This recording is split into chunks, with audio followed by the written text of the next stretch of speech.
अस्सलाम वालेकुम दोस्तों, वीडियो देखने से पहले हमारे इस चैनल को सब्सक्राइब कर लें और नीचे मौजूद बेल आइकन को जरूर क्लिक कर लें ताकि हमारी वीडियोस बाकायदगी से आपके पास पहुंचती रहे। शेख अब्दुर्रहमान दोहरे जिस्म और मोटे दिमाग का एक मतमूल ताजिर था। उसका मकान बल्ख की चंद शानदार इमारतों में से एक था। उसका वसी कारोबार दूर दराज के शहरों में फैला हुआ था और उसके तिजारती काफिले बुखारा और बगदाद से लेकर दिल्ली तक आते जाते थे। रिहायशी मकान के साथ एक और वसी इमारत में उसका दफ्तर था।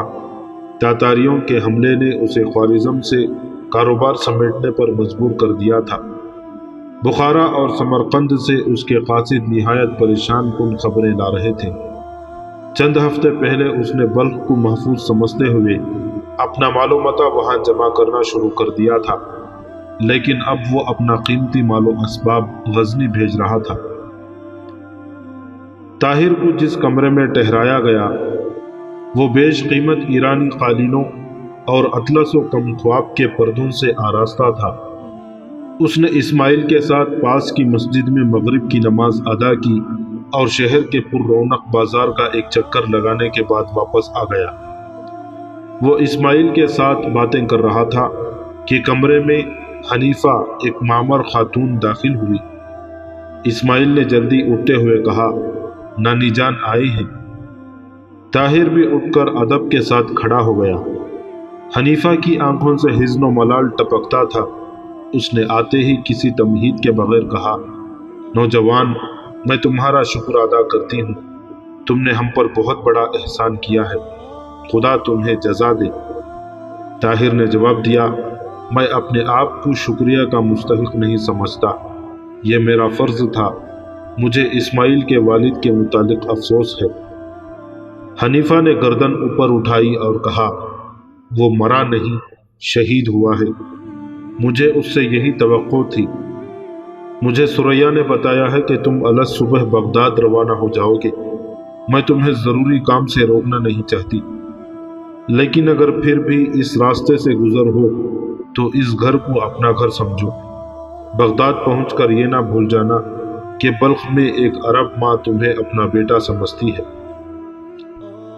फिर वो इस्माइल की तरफ मुतवज्जे हुई, बेटा ज़्यादा देर इंतज़ार ना करना, इनके पास बहुत से ताजिर आए हैं, मुमकिन है कि वो यहाँ आना भूल जाए। कमरे से निकलते हुए हनीफा दरवाजे पर रुकी और ताहिर से मुखातिब होकर बोली, बेटा, सुबह रुखसत होने से पहले मेरी दुआएं ज़रूर लेते जाना।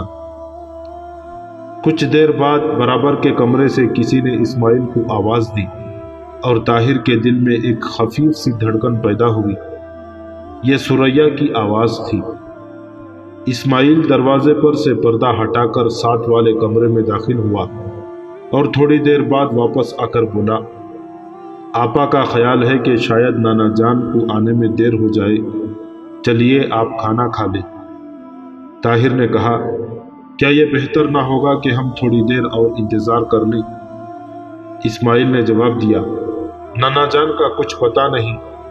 नानी जान कहती हैं कि वो कभी कभी आधी आधी रात तक दफ्तर में हिसाब व किताब देखते रहते हैं। बहुत अच्छा। ताहिर ये कहकर उठा और इस्माइल के साथ बराबर वाले कमरे में दाखिल हुआ। दस्तरख्वान पर अनवा अक़साम के खाने सजे हुए थे।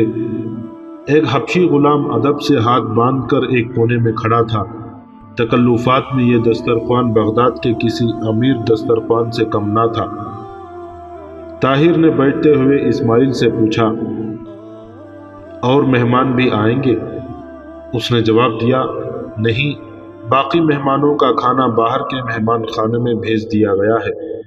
आपाजान कहती थी कि आपको आराम की ज़रूरत है। वो लोग आपसे सारी रात सवालात पूछते रहते, इसलिए आपके लिए यहाँ इंतज़ाम किया गया है। खाना खाने के बाद ताहिर ने इस्माइल के साथ मस्जिद में जाकर इशा की नमाज अदा की और वापस कमरे में आकर उसने इस्माइल से कहा, इस्माइल, अब तुम्हें नींद आ रही होगी, जाओ सो जाओ। इस्माइल उठकर दरवाजे तक पहुंचा, लेकिन कुछ सोचकर फिर लौट आया। ताहिर ने पूछा, क्यों भाई, क्या बात है? اسماعیل نے کہا مجھے ڈر ہے کہ آپ مجھے سوتا چھوڑ کر چلے جائیں گے۔ طاہر نے اسے تسلی دیتے ہوئے کہا میں تمہیں مل کر جاؤں گا، جاؤ اب آرام کرو۔ اسماعیل مطمئن سا ہو کر باہر نکل گیا۔ نوکر نے انگیٹھی میں جلتی ہوئی آگ پر اور لکڑیاں لا کر پھینک دی اور طاہر کرسی سے اٹھ کر بستر پر لیٹ گیا۔ ابھی وہ نیم خوابی کی حالت میں تھا کہ اسماعیل پھر کمرے میں داخل ہوا اور اس نے کہا نانا جان آپ سے ملنے کے لیے آ رہے ہیں۔ طاہر اٹھ کر بیٹھ گیا۔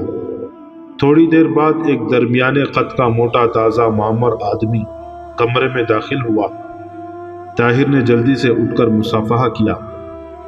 شیخ عبد الرحمن نے طاہر کو 2-3 بار سر سے پاؤں تک گھور کر دیکھا اور کسی تمہید کے بغیر سوال کیا آپ کا نام طاہر ہے؟ جی ہاں۔ آپ عرب ہیں؟ جی ہاں۔ تاتاریوں کے حملے کے وقت آپ قوقند میں تھے؟ جی ہاں۔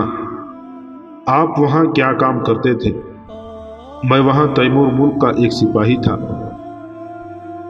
عبد الرحمن نے مغموم لہجے میں کہا وہ بدنصیب بھی ایک سپاہی تھا۔ کون؟ طاہر نے سوال کیا۔ نصیر الدین، ان بچوں کا باپ۔ میں نے اپنی بیوی کو بہت سمجھایا تھا کہ ایک سپاہی کے ساتھ میری لڑکی کی شادی نہ کرو۔ جب وہ بیچاری مر رہی تھی، یہ حضرت مصر میں نصرانیوں کے خلاف لڑ رہے تھے۔ اس کے بعد اسے خوارزم شاہ کی خدمت کا شوق چڑھایا۔ اب ان بچوں کی نانی رو رہی ہے۔ بھلا ایسے داماد کے متعلق اور کیا خبر آ سکتی تھی؟ سپاہی یا جنگ میں کام آتا ہے یا زخمی ہوتا ہے، اب رونے سے کیا فائدہ؟ طاہر نے جواب دیا معاف کیجئے، قوم کے سرفروش سپاہیوں کے متعلق میری رائے آپ کی رائے سے مختلف ہے۔ عبد الرحمن نے کہا آپ برا نہ منائیں، میں اس موضوع پر بحث نہیں کیا کرتا۔ میں صرف اتنا جانتا ہوں کہ میری عمر 60 سال کے لگ بھگ ہے اور آج تک میرے جسم پر خراش تک نہیں آئی۔ میں ایک دفعہ سرکش گھوڑے سے گرا تھا، اس کے بعد میں گھوڑے کی لگام کو ہاتھ لگانے سے پہلے اس کا حسب و نسب پوچھ لیتا ہوں، لیکن میں ان نوجوانوں پر حیران ہوں جو بار بار زخمی ہونے کے باوجود بھی تلواروں سے کھیلنا پسند کرتے ہیں۔ طاہر نے کہا قوم کی عزت اور آزادی صرف ایسے ہی نوجوانوں کے دم سے قائم ہے۔ اگر قوم کے تمام افراد آپ کی طرح جسم پر خراش تک آنے سے ڈرنے لگیں تو تاتاری ہمارے لیے اس زمین پر سانس تک لینا دشوار کر دیں گے۔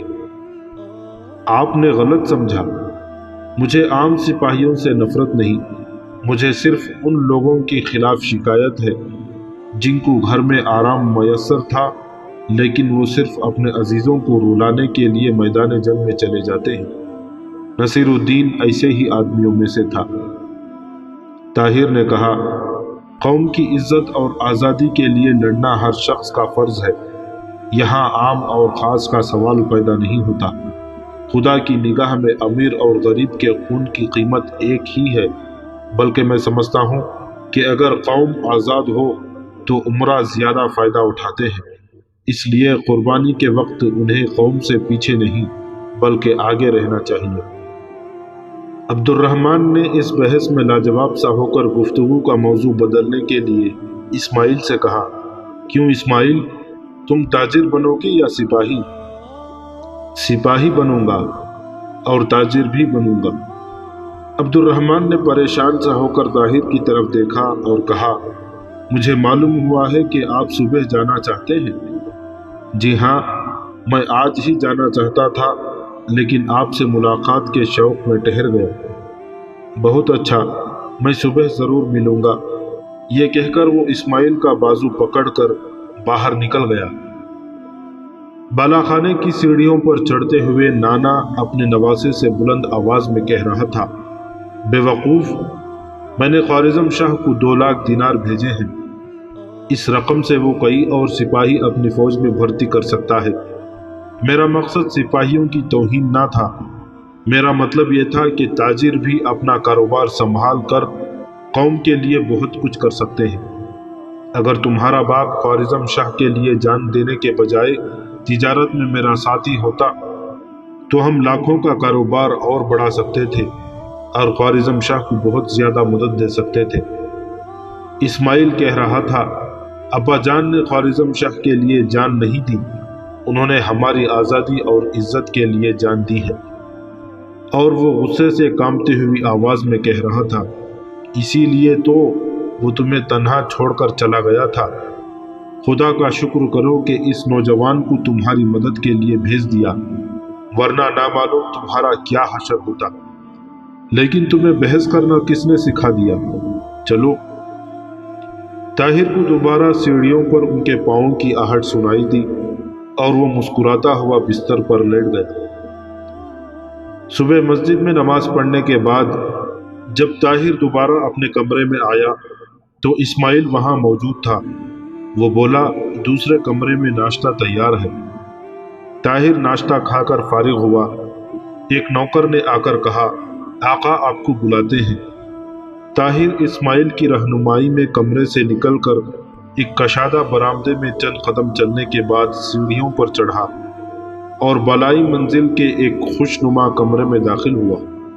अब्दुर्रहमान एक कालीन पर गाऊ तकिए से टेक लगाए बैठा था।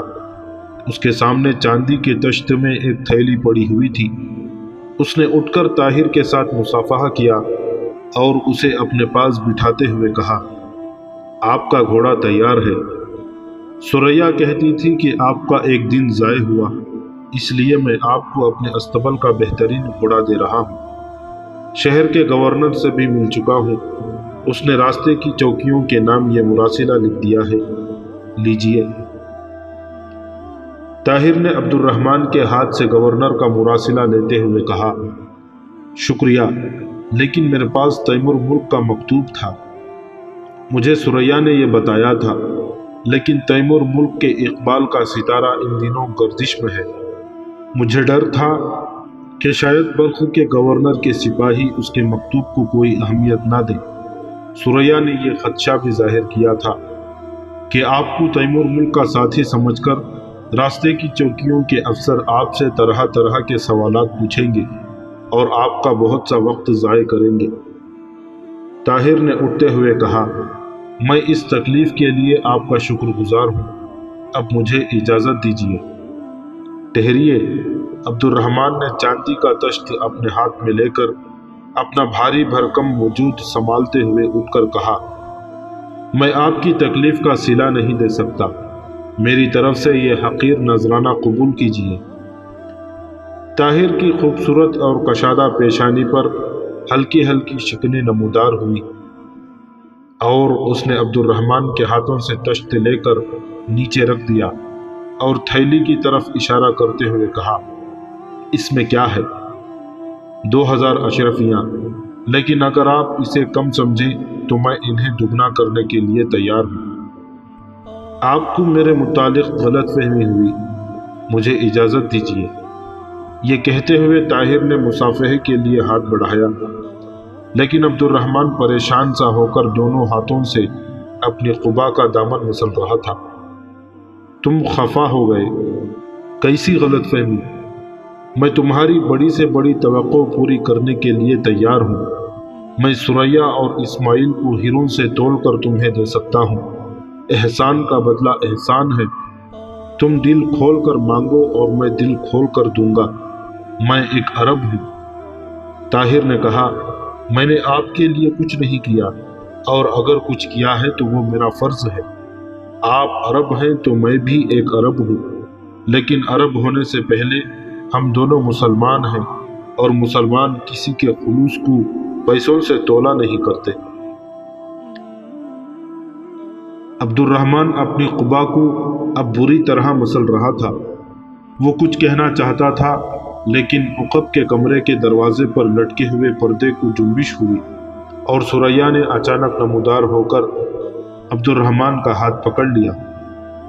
नाना जान, सुरैया ने सहमी हुई आवाज़ में कहा, आपको नानी जान बुलाती है। अब्दुर्रहमान कुछ कहे बगैर सुरैया के साथ उक़ब के दरवाजे की तरफ चल दिया और सुरैया उसे दरवाजे तक पहुंचाकर ताहिर की तरफ मुतवज्जे हुई। एक सानिये के लिए वो खामोशी से ताहिर की तरफ देखती रही, اور جب پردے کے پیچھے دروازہ بند ہونے کی آہٹ سنائی دی تو اس نے مغموم اور ملتجی لہجے میں طاہر سے کہا، میں آپ سے معذرت چاہتی ہوں، میں سب باتیں سن چکی ہوں۔ مجھے امید ہے کہ آپ نانا جان کو ایک سادہ لوح تاجر سمجھ کر ان کی غلطی سے درگزر کریں گے۔ وہ تجارت کے سوا کچھ نہیں جانتے، ان کے لیے ساری دنیا ایک منڈی ہے۔ وہ جب رات کے وقت آسمان پر جھل ملاتے تارے دیکھتے ہیں تو بھی یہی سمجھتے ہیں کہ وہ آپس میں لین دین کر رہے ہیں۔ خدا کے لیے آپ یہاں سے خفا ہو کر نہ جائیں، یہ میری غلطی تھی، مجھے معلوم نہ تھا، ورنہ میں انہیں سمجھا دیتی۔ کہیے آپ ان کی غلطی معاف کرتے ہیں یا نہیں؟ میرے لیے۔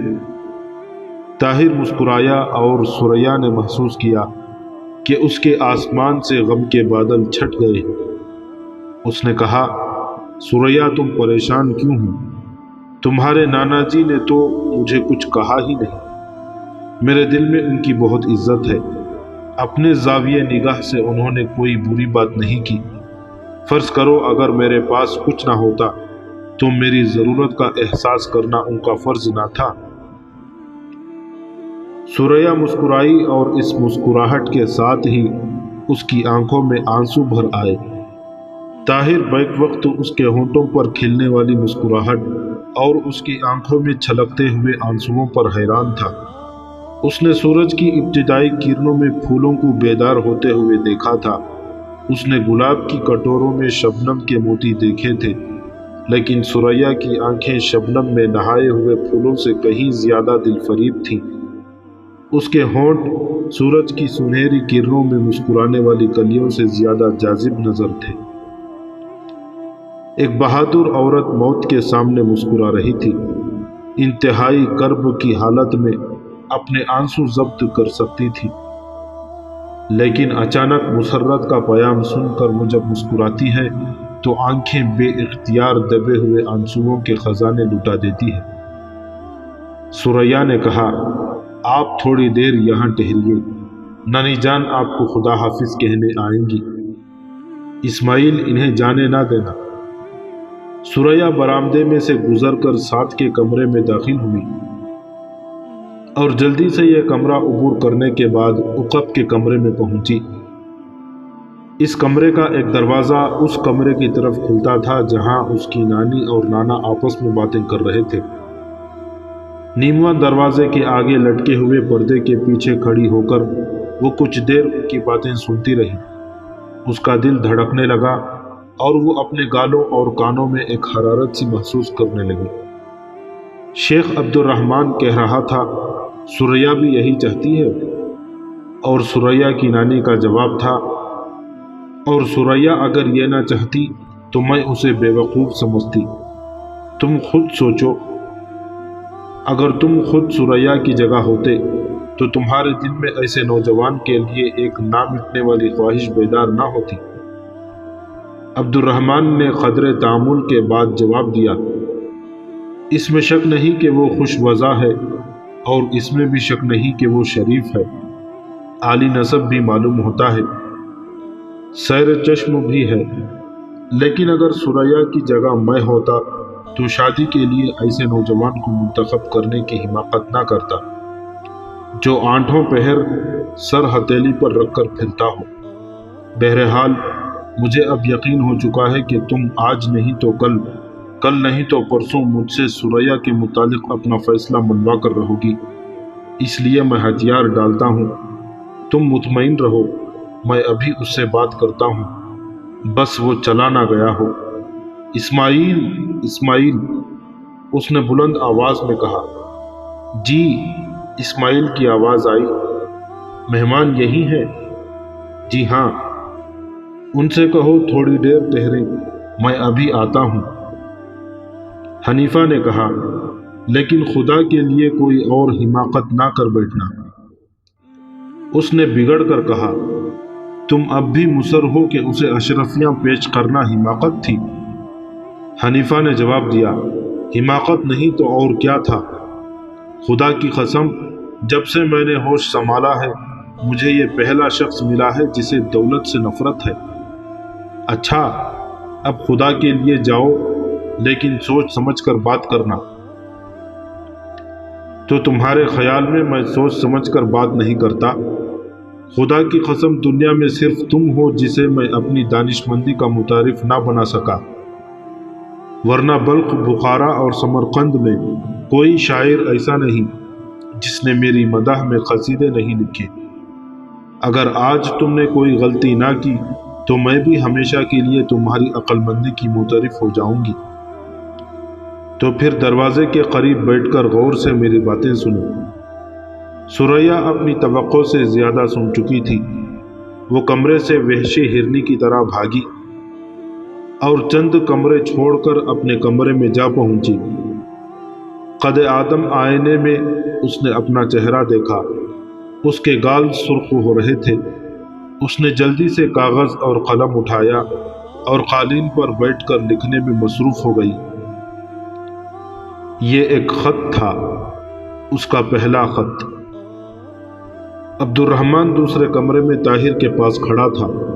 اس نے اسماعیل کی طرف دیکھا اور کہا، بیٹا تم تھوڑی دیر کے لیے باہر جاؤ۔ اسماعیل اٹھ کر برآمدے میں جا کھڑا ہوا۔ عبد الرحمن طاہر سے مخاطب ہوا، بیٹھ جاؤ بیٹا، تمہیں دیر ہو رہی ہے لیکن میں ایک ضروری بات کرنا چاہتا ہوں، میں زیادہ وقت نہیں لوں گا۔ دونوں ایک دوسرے کے سامنے بیٹھ گئے۔ عبد الرحمن نے کہا، ایسی باتوں کے لیے لوگ لمبی چوڑی تمہید باندھا کرتے ہیں، لیکن تمہیں جانے کی جلدی ہے اور میں بھی بہت مصروف ہوں۔ مہمان خانے میں بہت سے تاجر ٹھہرے ہوئے ہیں اور مجھے ان سے ضروری باتیں کرنی ہے، اس لیے میں اس قصے کو مختصراً کہتا ہوں۔ میں نے تمہیں دولت پیش کی اور وہ تم نے ٹھکرا دی، اور سچ پوچھو تو مجھے اس بات پر بہت صدمہ ہوا ہے۔ طاہر نے مسکراتے ہوئے جواب دیا، اگر آپ اس بات پر ابھی تک مصر ہیں تو میں عرض کرتا ہوں کہ آپ جو رقم مجھے دینا چاہتے ہیں وہ خوارزم شاہ کے بیت المال میں بھیج دی۔ قوم کو اس سے زیادہ ضرورت شاید کبھی نہ ہو۔ میں تمہاری یہ خواہش رد نہیں کرتا، یہ رقم وہاں بھیج دی جائے گی، لیکن اس وقت میں کچھ اور کہنا چاہتا ہوں۔ کہیے، تمہارے دل میں ایک ایسی خواہش ہے جو تم نے ابھی تک مجھ سے بیان نہیں کی۔ عبد الرحمن کی بیوی پردے کے پیچھے کھڑی اپنے ہونٹ چبا رہی تھی۔ طاہر نے کہا، تو آپ ہی بتا دیجئے وہ کون سی خواہش ہے؟ بات یہ ہے کہ تم اپنے اخلاق اور شرافت سے اپنے آپ کو ایک بہت بڑے انعام کا مستحق ثابت کر چکے ہو۔ طاہر نے کہا، اگر وہ انعام سونے اور چاندی میں نہیں تو میں یقیناً اسے حاصل کرنا اپنی خوشبختی سمجھوں گا۔ نوجوان، تم صاف طور پر کیوں نہیں کہتے کہ تم ثریا کے سوا مجھ سے اور کچھ نہیں مانگتے؟ طاہر نے آنکھیں جھکا لی، بولتے کیوں نہیں؟ شریف نوجوان ایسے موقعوں پر بولا نہیں کرتے۔ یہ کہتے ہوئے حنیفہ نے دروازے کا پردہ اٹھایا اور اندر آ گئی۔ طاہر ادب سے کھڑا ہو گیا۔ مامر خاتون نے طاہر کے سر پر دست شفقت سے دونوں ہاتھ رکھتے ہوئے کہا، جیتے رہو بیٹا، ثریا تمہاری ہے، اب جاؤ لیکن جلدی واپس آنے کی کوشش کرنا۔ سوا رفتار گھوڑے کی ہر جست اسے اس خطۂ زمین سے دور لے جا رہی تھی جہاں ہر ذرے کے پہلو میں اس نے محبت کی دھڑکنیں محسوس کی تھی۔ شیخ عبد الرحمن کے محل اور بلخ کے بازاروں میں سے گزرتے ہوئے اس نے محسوس کیا تھا کہ وہ اس شہر میں ایک اجنبی نہ تھا، ایک بلبل کی طرح جو ایک پھول سے آشنا ہونے کے بعد سارے باغ کو اپنا سمجھ لیتی ہے۔ طاہر کو بلخ کی ہر شے اپنی محسوس ہوتی تھی۔ وہ جیسے مدتوں اس شہر میں رہ چکا تھا، برسوں ان فضاؤں میں پرواز کر چکا تھا۔ ثریا کو پہلی بار غور سے دیکھنے کے بعد اس نے محسوس کیا تھا کہ اس کی تصویر پہلے ہی اس کے دل میں موجود تھی اور اس کی آواز برسوں پہلے اس کے کانوں میں گونج چکی تھی۔ وہ نہ جانے کب سے ایک دوسرے کے ساتھی تھے۔ طاہر کو اچانک ایک خیال آیا۔ وہ ایک ہاتھ سے اس تھیلے کو ٹٹولنے لگا जो उसके पीछे जीन के साथ बंधा हुआ था। ये खूबसूरत थैला उसने घोड़े पर सवार होते वक्त देखा था और इस्माइल ने कहा था कि आपा जान ने इसमें खाने की चीज़ें रखवा दी हैं। शहर से निकलने के बाद वो ख्यालात की दुनिया में खो गया और चंद कोस तक उसे इस थैले का ख्याल न आया। इस बात से मुतमईन होकर थैला जीन के साथ मजबूती से बंधा हुआ है, वो फिर ख्यालात की दुनिया में खो गया। एक नदी के किनारे पहुंचकर वो घोड़े से उतरा और एक पत्थर पर बैठ गया। पानी पीने के बाद घोड़ा किनारे पर उगी हुई घास के तिनके नोचने लगा। ताहिर को भूख महसूस हुई। उसने उठकर थैला उतारा और फिर पत्थर पर बैठ गया। थैला खोलते ही उसकी निगाह खाने से पहले एक रेशमी रुमाल पर पड़ी। उसने रुमाल निकाला। रुमाल में लिपटे हुए कागज की सरसराहट और उसके साथ ही एक खुशगवार महक से ताहिर ने अपने पहलू में खुशगवार धड़कनें महसूस की। उसने रुमाल में लिपटा हुआ कागज निकाला, खोला। सियाह अल्फाज रंगारंग के फूल बनकर उसकी निगाहों के सामने रक्स करने लगे।